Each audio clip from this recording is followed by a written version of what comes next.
Minister, basically this question is very simple, and that is there an intention to provide ring-fenced funding to the HEA, basically, to ensure that there are more courses through the medium of Irish?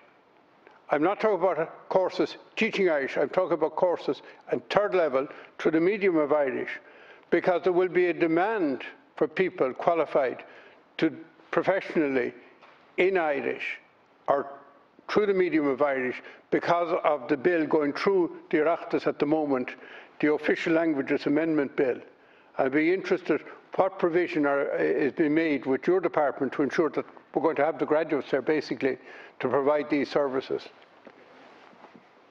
Deputy Ó Cuív for raising this matter, and on foot of this parliamentary question and highlighting the issue, I have specifically asked my department in the HEA to engage with me in relation to the specific. Sorry, you can't hear me? Can you hear me, Deputy?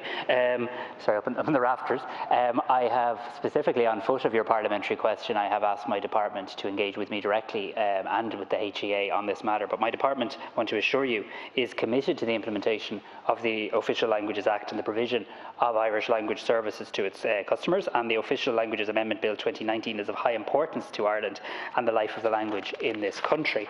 It will ensure that Irish speakers can interact with government and can access public services through a high standard of Irish. There's already a broad range of courses available in Irish in higher education institutions. Under the Advanced Irish Language Strategic Initiative funded by the Department of Tourism, Culture, Arts, Gaeltacht, Sport and Media, there are 8 courses available in 5 different institutions. There's a total of 73 students enrolled in these courses in 2019-2020. Since 2015, 9,286 students have been enrolled in higher education courses in the Irish language or conducted through Irish. The number of students enrolled has increased by 19% since 2015. In 2019-2020, 127 courses were available, 1,799 students enrolled in courses in the Irish language or conducted through Irish, but I think the Deputy is making a serious differentiation between those two. These courses encompass a broad range of topics, many of which would provide graduates that would have the qualifications to meet the likely requirements of the Official Languages Amendment Bill.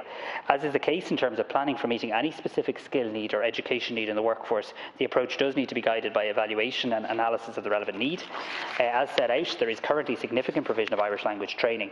In supporting the achievement of the objectives of the Official Languages Act, my department is absolutely open to considering the outcome of any evidence-based review which examines how this supply aligns with current and future demand. I'd be very happy to engage bilaterally with Deputy Ó Cuív on this matter and arrange for him and I to meet the HEA and on this Deputy Ó Cuív.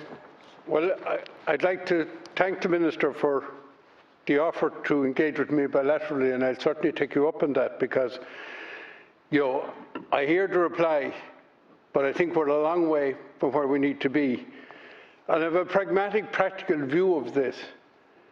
But I think it is worthy of note that, in fact, NUIG Galway, UCG as it was only kept in the 20s to provide an Irish language university.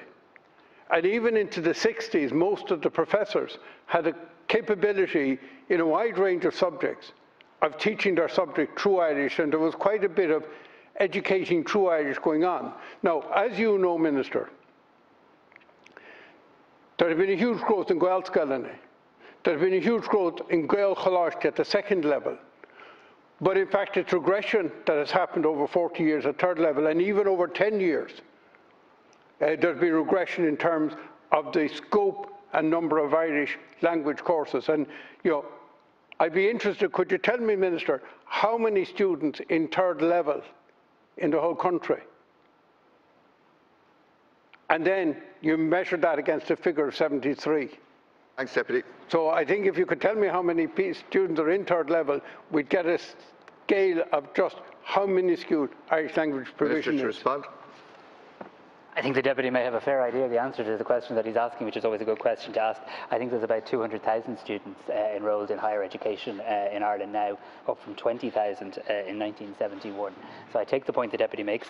I would also make the point, and I think he would agree, that 73 doesn't tell the totality of the story in any way, manner, or means. But the Deputy does make, and I know that the Deputy as a passionate advocate for our official language, I think the Deputy does make a very interesting point about the development development and progression and the expansion that we've seen of primary schools, of secondary schools in recent decades, but particularly even in recent years, we have seen a very significant increase in the number of students enrolling in third level on Irish language courses, on courses provided through the Irish language. I think I gave you a figure of the number of students enrolled on either a higher education course on the Irish language or conducted through Irish has increased by 19%. But I think the Deputy is making a difference between a course conducted by Irish or a course on the Irish language. I'd be very happy to engage with the Deputy and indeed to explore that idea of what is the supply and demand from students leaving secondary school in terms of accessing higher education in Irish. So I'll certainly arrange that meeting with you in the coming weeks.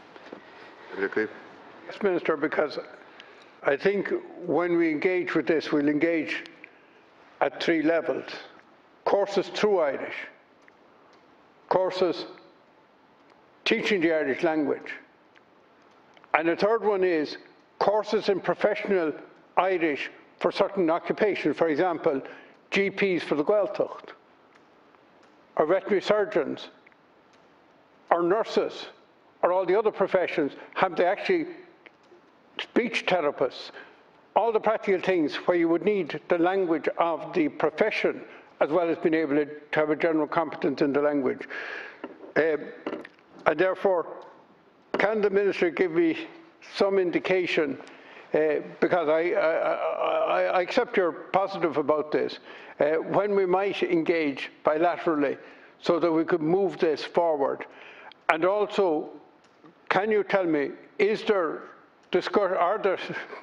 are there discussions taking place between your department and the Department of the Gaeltacht, we'll call it for short, in relation to this issue? Because one of the fears I have from past experience is that we bring in a law, but that we're not able to implement the law without a totally coordinated cross-government approach to this.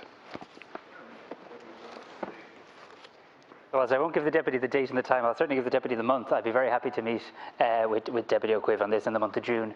And feel free for your office to contact mine today, and I'm sure we can identify a date and time today so we could get that date in the diary for June and engage on that. In relation to specific engagements, I don't have access to all of my department's meeting schedules here in front of me, but I've no doubt that my department, as indeed my answer to the parliamentary question said, stands fully ready to discharge all of our obligations under the Official Languages Act and the Official Languages Amendment Bill, and we would be engaging with all relevant departments and agencies in that regard. But we will substantially engage on this with my officials and the Higher Education Authority in the month of June, and I look forward to learning from you and working with you on this.